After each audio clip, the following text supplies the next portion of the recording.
morning, students. My name is Rajendra Prasad Pakhria. For the Pakhria Group of Education आप सभी students का most welcome. देखिए, आपको पता है सभी को फिर से कोरोना का प्रकोप ज़्यादा बढ़ गया है, तो इस वजह से हमने सोचा कि बच्चे हैं अब ऑफलाइन मोड में क्लास नहीं होने के कारण तो फिर से ऑनलाइन क्लास चालू स्टार्ट करनी पड़ी हमने। तो देखिए, सबसे पहले हम है जो एक बात बता देता हूँ आपको। सोशल मीडिया पर काफी सारी न्यूज हैं जो फेक न्यूज चल रही हैं इस समय। उनमें बताया जा रहा है कि बच्चों को प्रमोट कर दिया गया है, ऐसा भी कुछ नहीं है। अभी कोई गवर्नमेंट की तरफ से ऐसी कोई गाइडलाइन नहीं है, तो इसलिए आप सभी स्टूडेंट्स हैं रेगुलर स्टडी करते रहें। इसी वजह से हमने है जो ये ऑनलाइन क्लासेस का सिस्टम तैयार किया। तो सबसे पहले मैं स्टार्ट करूंगा जो बीएससी फर्स्ट ईयर है उसके लिए ऑर्गेनिक केमिस्ट्री, जिसमें हमारा फर्स्ट यूनिट है। देखिए, फर्स्ट यूनिट का नाम है हमारा reaction mechanism of chemical reaction. इसका देखिए यूनिट नंबर, ये हमारी कौन सी यूनिट फर्स्ट। देखिए, हमारे ऑर्गेनिक में है जो 5 यूनिट दी गई हैं, सभी में इनऑर्गेनिक में 5 यूनिट हैं और फिजिकल में 5 यूनिट दी गई हैं। तो देखिए, सभी जो एक प्रत्येक यूनिट है जो बराबर मार्क्स की है, कोई भी ऐसा नहीं है कि कोई कम अंक कोई ज्यादा अंक की, ऐसा कुछ है नहीं। तो देखिए, सबसे पहले मैं स्टार्ट करता हूँ chemical reaction mechanism of a chemical reaction. तो अभिक्रिया की क्रियाविधि है वो किस प्रकार से है, mechanism of a chemical reaction या फिर reaction mechanism of chemical reaction, रासायनिक अभिक्रिया की क्रिया विधि तो किस प्रकार से है। सबसे पहले हम रासायनिक अभिक्रिया क्रिया विधि बताने से पहले मैं बताऊंगा कि what is the chemical reaction और what is the chemical reaction. उससे पहले मैं डिस्कस करूंगा कोवैलेंट बॉन्ड। हमारा है सहसंयोजक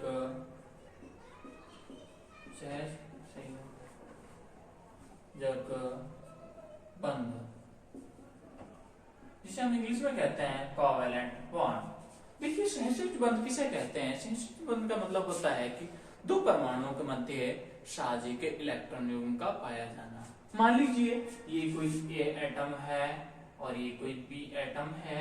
अब इन दो परमाणुओं के मध्य यदि एक साझे का इलेक्ट्रॉन युग्म है तो वो प्रिपेयर करेगा एक कोवैलेंट बॉन्ड का फॉर्मेशन करता है। देखिए, मान लीजिए एक इलेक्ट्रॉन इसका है, एक इलेक्ट्रॉन इसका है, तो ये दोनों आपस में साझे करके, ये साझा करके क्या बना लेंगे, कोवैलेंट बॉन्ड बना लेते हैं। इसको क्या कहते हैं हम, covalent bond. This bond is known as covalent bond. तो ये होता है कोवैलेंट बॉन्ड। अब देखिए, कोवैलेंट बॉन्ड तो हमें समझ में आता है कि क्या होता है। अब कोवैलेंट बॉन्ड ठीक है, अब आती है बात केमिकल रिएक्शन की। क्या है, केमिकल रिएक्शन।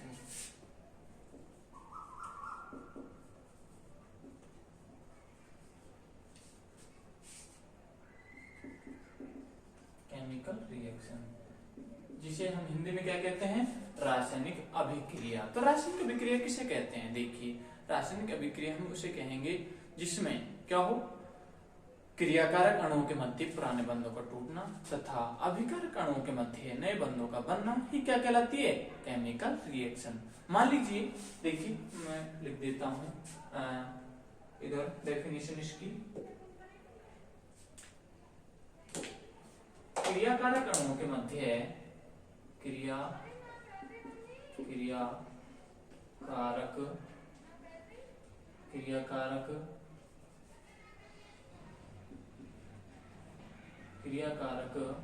अणुओं के मध्य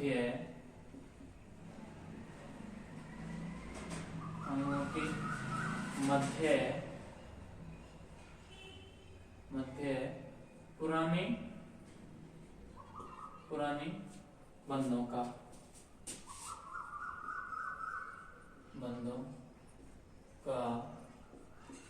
टूटना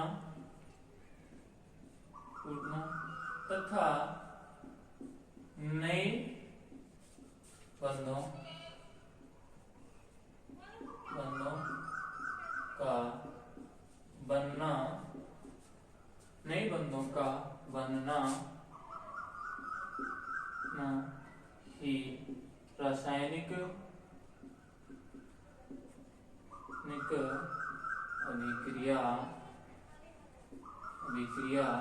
कहलाती है।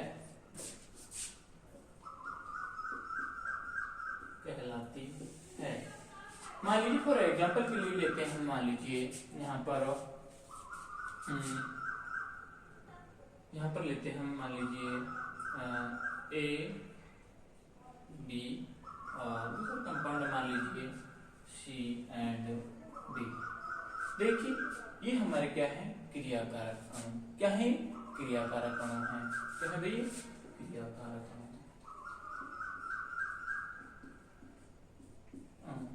अब देखिए क्रियाकारक अणुओं के मध्य जो पुराने बंध हैं वो टूटेंगे और नए बंधों का फॉर्मेशन होगा। किस प्रकार से? देखिए मान लीजिए ये बंध टूट रहे हैं, है ना, ये बंध, है ना, तो ये बंध टूटेंगे तो क्या होगा? मान लीजिए बंध टूटा, ए इधर बी, ऐसे इधर सी और इधर डी। मान लीजिए बंध टूटे, अब नए बंध कैसे बनेंगे? एक मान लीजिए इसके मध्य बंध बन रहा है, एक मान लीजिए इसके मध्य बंध बन रहा है, तो क्या फॉर्मेशन हुआ?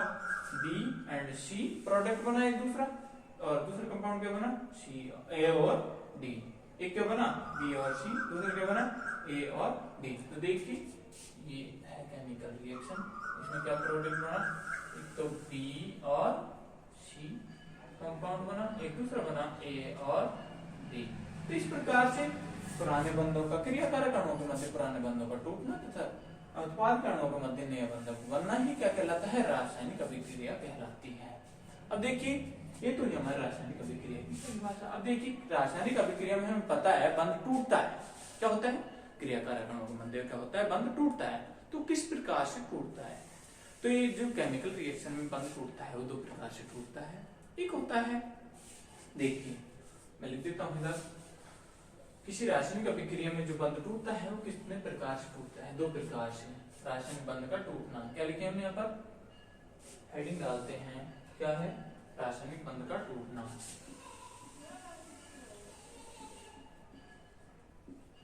बंधों का टूटना कितने प्रकार से टूटते हैं भाई? दो प्रकार से। रासायनिक बंध कितने प्रकार से टूटते हैं? दो प्रकार से। कौन कौन से? एक होता है होमोलाइटिक बॉन्ड क्लीवेज, एक दूसरा होता है क्या? हेटेरोलाइटिक बॉन्ड क्लीवेज।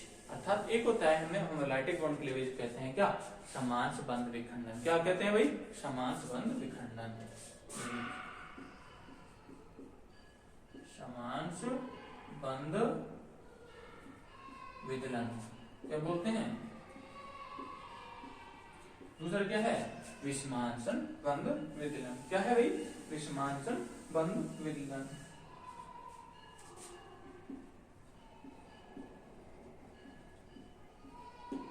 विषमांस बंध विदलन,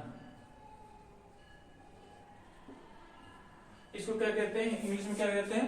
होमोलाइटिक। क्या कहते हैं? होमोलाइटिक। होमोलाइटिक। इसको क्या कहते हैं? हेटेरोलाइटिक। हेटेरोलाइटिक बॉन्ड डिसोसिएशन। तो भैया दो प्रकार का बंध विदलन होता है। रासायनिक हमें पता है रासायनिक अभिक्रिया में क्या होता है? क्रियाकारक अणुओं के मध्य बंध टूटता है, और क्रियाकारक अणुओं के मध्य बंध टूटता है तो कितने प्रकार से टूटता है? दो प्रकार से। कौन कौन सा है? एक तो होता है समांश बंध विखंडन, एक होता है क्या? विषमांश बंध विदलन। तो देखिए दो प्रकार से बंध टूटता है, एक होता है समांश बंध विदलन और दूसरा कौन सा है? विषमांश बंध विदलन। तो अब यहाँ पर है जो देखेंगे हम, समांश बंध विदलन किसे कहते हैं और विषमांश बंध विदलन किसे कहते हैं। समांश का मतलब है, मान लीजिए ये कोई ए एटम है और ये क्या है? बी एटम, है ना, दो एटम है अर्थात क्रियाकारक अणु है, उनके मध्य क्या है? एक सिग्मा बॉन्ड है। अब देखिए सिग्मा बॉन्ड है तो किस प्रकार से टूटेगा? समांश बंध विदलन का मतलब है कि संयोजक, मान लीजिए ये दो बंध हैं, देखिए मैं बताता हूँ आपको। ये मान लीजिए भी दो एटम है, एक एटम ये है, एक एटम ये है, दूसरा एटम ये है ना, इनके मध्य ये क्या है? एक बॉन्ड है। अब हमें बॉन्ड तोड़ना है, क्रियाकारक अणु है, अब इसके मध्य बॉन्ड तोड़ना है। किस प्रकार से तोड़ेगा? हम बात करते हैं पहले किसकी? समांश बंध विदलन की। तो समांश बंध विदलन में किस प्रकार से है? देखिए समान बंध विलयन का मतलब है कि सहसंयोजक बंध का समान रूप से विभाजन। क्या है? सहसंयोजक बंध का समान रूप से विभाजन। समान रूप से विभाजन का मतलब क्या है? हमें पता है एक सहसंयोजक बंध में कितने इलेक्ट्रॉन होते हैं? 2 इलेक्ट्रॉन होते हैं, अर्थात एक इलेक्ट्रॉन पेयर पाया जाता है। इलेक्ट्रॉन पेयर का मतलब क्या है? 2 इलेक्ट्रॉन, अर्थात 2 भाई एक साथ हैं। अब 2 भाई एक साथ हैं बंध में, मान लीजिए एक भाई ये है और एक भाई ये है। अब 2 भाई हैं मान लीजिए, अब ये एक साथ खड़े हैं, एक तो है ना, अब एक साथ खड़े हैं तो इनको एक को इधर कर दिया जाए, दूसरे को इधर कर दिया जाए, अर्थात बात ये है, मान लीजिए 2 इलेक्ट्रॉन है, हमने 2 इलेक्ट्रॉन किसके बराबर मान लिए? 2 भाई के बराबर मान लिया। एक इलेक्ट्रॉन ये रहा, दूसरा इलेक्ट्रॉन ये रहा, तो इसको समान रूप से तोड़ दें। कैसे तोड़ दें? ये एटम है ना, ये एटम, इसका इलेक्ट्रॉन तो इसको दे दें, और ये एटम है ना, ये वाला एटम, इसका इलेक्ट्रॉन इसको दे दें। मतलब यह है कि 2 इलेक्ट्रॉन है, 2 एटम के मध्य। क्या है? 2 इलेक्ट्रॉन है 2 एटम्स के मध्य, तो उनमें से एक इलेक्ट्रॉन तो एक एटम के पास में चला जाए, जैसे मान लीजिए ये रहा, ये है 2 एटम है, ये क्या है? ये 2 एटम है ना, ए और बी एटम है। मान लीजिए एक इलेक्ट्रॉन यहाँ है, एक इलेक्ट्रॉन यहाँ है। अब तुम पता है 2 इलेक्ट्रॉन साझे के द्वारा ही तो बनता है सहसंयोजक बंध, है ना। अब इसमें 2 तोड़ रहे हैं, तो किस प्रकार तोड़ रहे हैं? समान रूप से। तो इसका मतलब एक इलेक्ट्रॉन इसके पास में चला जाए और एक इलेक्ट्रॉन इसके पास चला जाए। इस प्रकार के बंध विलयन को हम क्या कहेंगे भैया? समान बंध विलयन कहते हैं। क्या कहते हैं? समान बंध विलयन। क्या कहेंगे इसको? समान बंध विलयन। ठीक है, ये तो बात होती है थोड़ी सी समान बंध विलयन की, है ना। अब बात होती है विषमान बंध विलयन। ये मान लीजिए एक ए एटम है और ये मान लीजिए बी एटम है, ठीक है। अब हमें पता है सहसंयोजक बंध बनता है तो क्या किसके द्वारा बनता है? इलेक्ट्रॉन के साझे के द्वारा, इलेक्ट्रॉन के साझे के द्वारा। और एक सहसंयोजक बंध के निर्माण में कितने इलेक्ट्रॉन भाग लेते हैं? 2 इलेक्ट्रॉन भाग लेते हैं, और दो एटम के मध्य वो है। अब एक तो ए है, एक बी है। अब मान लीजिए बंध विलयन इस प्रकार से हो। किस प्रकार से? तुम्हें पता है। सबसे पहले एक बात बताओ मुझे, इलेक्ट्रोनेगेटिविटी किसे कहते हैं? जानते हो? नहीं जानते, भूल गए सब है कोरोना में। तो इलेक्ट्रोनेगेटिविटी किसे कहते हैं? विद्युत ऋणता। हिंदी में क्या कहते हैं इसको? विद्युत ऋणता। क्या है? विद्युत ऋणता। देखिए विद्युत ऋणता का मतलब है क्या? मान लीजिए कोई सहसंयोजक बंध है 2 एटम के मध्य। अब उसमें से सहसंयोजक बंध के इलेक्ट्रॉनों को अपनी ओर आकर्षित करने की जो क्षमता है किसी एटम की, उसे क्या कहते हैं? इलेक्ट्रोनेगेटिविटी कहते हैं। मान लीजिए 2 एटम है, कौन कौन से हैं? एक है X और एक है क्या? Y। मान लीजिए इसके मध्य क्या है? तुम्हें पता है एक सहसंयोजक बंध है, उसमें 2 इलेक्ट्रॉन पाए जाते हैं। ये 2 इलेक्ट्रॉन है ना, एक भाई ये रहा, एक भाई ये रहा, दोनों भाई आपस में जुड़ के पता है क्या बना लिया? एक बॉन्ड बना लिया। और कौन सा बॉन्ड बनाया? सिग्मा बॉन्ड बनाया। सिग्मा बॉन्ड बनाया तो आप देखो इलेक्ट्रोनेगेटिविटी की बात कर रहे हैं हम, क्या? विद्युत ऋणता। इंग्लिश में कहते हैं इलेक्ट्रोनेगेटिविटी। अब मान लीजिए ये सहसंयोजक बंध है, 2 इलेक्ट्रॉन है। अब सहसंयोजक बंध के इलेक्ट्रॉन को अपनी ओर से आकर्षित करने की जो क्षमता है किसी एटम की, उसे क्या कहते हैं? इलेक्ट्रोनेगेटिविटी कहते हैं। इलेक्ट्रोनेगेटिविटी। मान लीजिए वाई एटम है जो दोनों इलेक्ट्रॉन को अपनी ओर आकर्षित करके ले जाता है, मान लीजिए, है ना। तो क्या होगा? इस एक्स पर तो क्या आ जाएगा? पॉजिटिव चार्ज आ जाता है। क्या आ जाता है भैया? Positive charge. और वाई पर क्या आएगा? वाई पर आता है क्या? नेगेटिव चार्ज, क्योंकि यहाँ पर इसमें 2 इलेक्ट्रॉन है ना। तो इस प्रकार से जो वाई एटम है इसकी इलेक्ट्रोनेगेटिविटी कैसी है? ज्यादा है। अब इसकी ज्यादा है तो बंध के इलेक्ट्रॉन अपनी ओर आकर्षित करके ले जाएगा, है ना। ठीक है। अब इसमें देखिए, मान लीजिए विषमान बंध विखंडन हमें पता है। विषमान बंध विखंडन का मतलब है कि सहसंयोजक बंध का असमान रूप से टूटना। असमान का मतलब है कि तुम्हें पता है 2 एटम के मध्य 2 इलेक्ट्रॉन है, एक इलेक्ट्रॉन ये रहा, एक इलेक्ट्रॉन ये रहा। अब ये मान लीजिए एक एटम के पास चले जाए, एक ही एटम के पास, है ना, तो इसके पास में कुछ नहीं गया, इसके पास 2 इलेक्ट्रॉन चले गए, तो असमान रूप से टूटा ही नहीं टूटा, असमान रूप से टूटा। तो असमान रूप से टूटेगा, ये जो बंध के इलेक्ट्रॉन इधर की ओर चले जाएंगे, तो इसका मतलब बंध के इलेक्ट्रॉन लेके जा रहा है। मान लीजिए एक बात बताओ, हमारे पास में कोई पैसे हैं और हम किसी को हमारे पैसे दे देते हैं, है ना, हमारे पैसे देते हैं, इसका मतलब हमारे पास में क्या आ जाएगा? कमी नहीं हो जाएगी धन की, अर्थात हमारे पास कौन सा चार्ज आ जाएगा? Positive charge. क्या आएगा? F पर कौन सा आएगा पॉजिटिव चार्ज, B पर कौन सा जाएगा ये बंद, ये वापस पैसे ले रहा है, इसका मतलब पैसे ज्यादा हो जाएंगे, पैसे ज्यादा हो गए, इसका मतलब ये धनी हो गया, सॉरी ऋणी।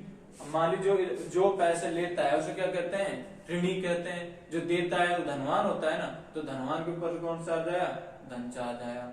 और जो ऋणी है ये एटम है ना, जिसने धन लिया है, इससे ले लिया ना इलेक्ट्रॉन, इससे धन लिया है, तो इस पर कौन सा चार्ज आ जाएगा भैया, नेगेटिव चार्ज। क्या आ जाएगा, नेगेटिव चार्ज। तो इस प्रकार के बंध विखंडन को हम क्या कहेंगे, विषमांसन बंध विखंडन कहते हैं। अब मैं इन दोनों की परिभाषा लिख देता हूँ, ठीक है, तो मैं दोनों की परिभाषा लिख देता हूँ।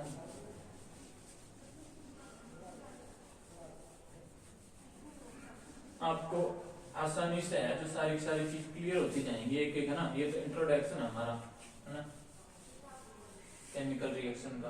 तो देखिए अब लिखते हैं हम क्या, डेफिनेशन।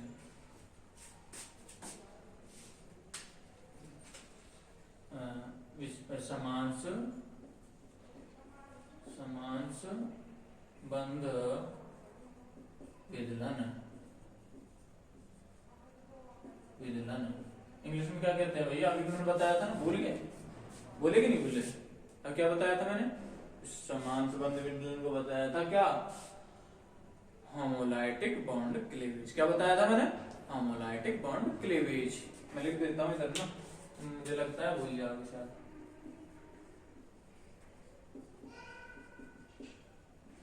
होमोलाइटिक बॉन्ड डिसोसिएशन हम इसे बोलते हैं। तो देखिए इसमें लिखते हैं हम इसकी डेफिनेशन। इसकी डेफिनेशन लिखेंगे, सहसंयोजक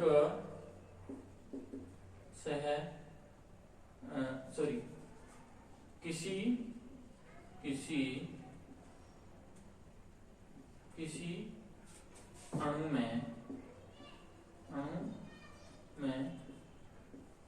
सह संयोजक,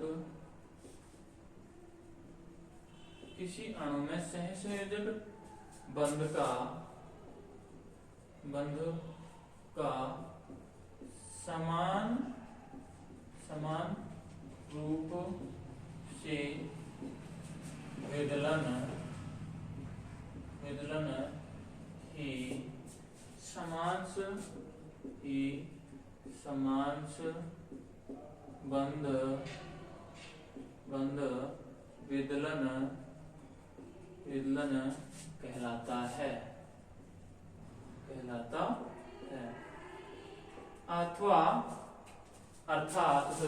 बंध विदलन कहलाता है।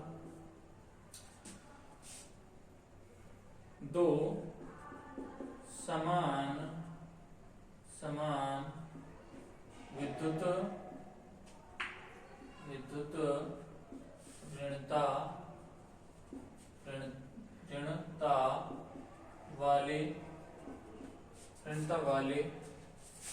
परमाणु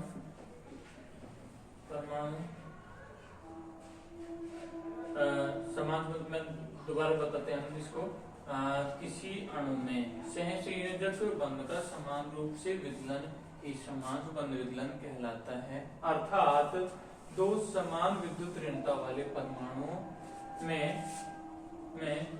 सहसंयोजक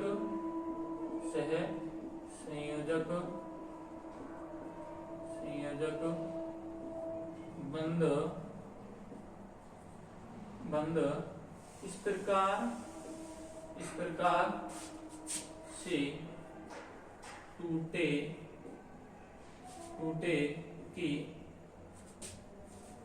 सहसंयोजक बंध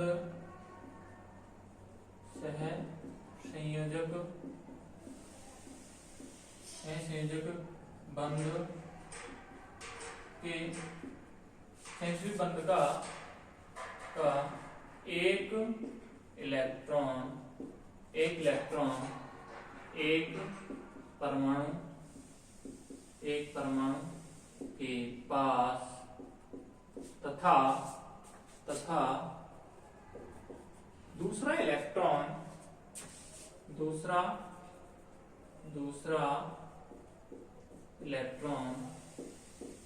दूसरे परमाणु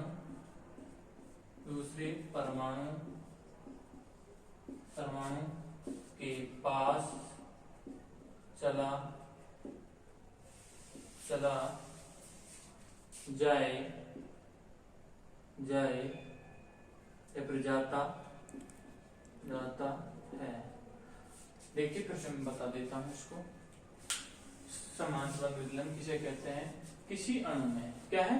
किसी अणु में सहसंयोजक बंध का समान रूप से विकलन ही क्या कहलाता है? समान संबंध विकलन कहलाता है। अर्थात तो समान विद्युत ऋणता वाले परमाणु में सहसंयोजक बंध इस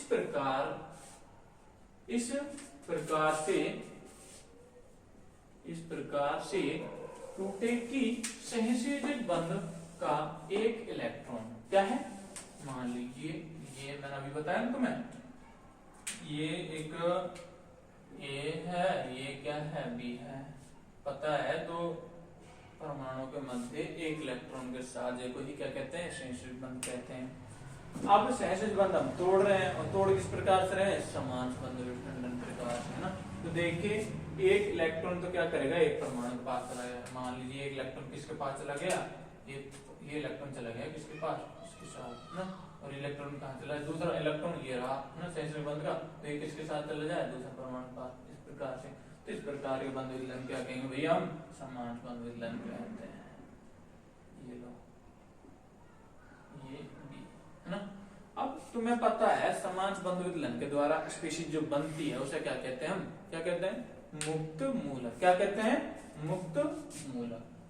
मुक्त मूलक क्या कहते हैं? इसका कहते हैं फ्री रेडिकल।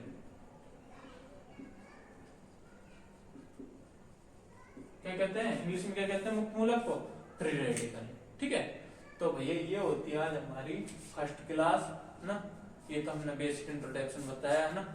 समान बंध विकलन किसे कहते हैं, केमिकल रिएक्शन किसे कहते हैं, विसमान बंध विकलन किसे कहते हैं, और समान बंध विकलन के दौरान बनने वाली स्पीशीज को क्या कहते हैं? क्या कहते हैं अभी बताया मैंने, क्या कहते हैं? मुक्त मूलक, जिसे इंग्लिश में क्या कहते हैं? Free radical. ठीक है, तो अब है जो हम अगली क्लास में पढ़ाएंगे क्या? कार्बन। क्या पढ़ाएंगे? कार्बन मुक्त मूलक। क्या पढ़ाएंगे? कार्बन मुक्त मूलक। इसको कहते हैं कार्बन फ्री रेडिकल, है ना। कार्बन फ्री रेडिकल की स्ट्रक्चर बताएंगे, उसके बाद में उसकी जो है stability of the carbon free radical, है ना। तो ये सब चीजें हैं, उसके बाद में एक के बाद एक हम टॉपिक बताते चलेंगे। ठीक है, तो आज इसी के साथ मेरी फर्स्ट वीडियो खत्म करता हूँ। ठीक है।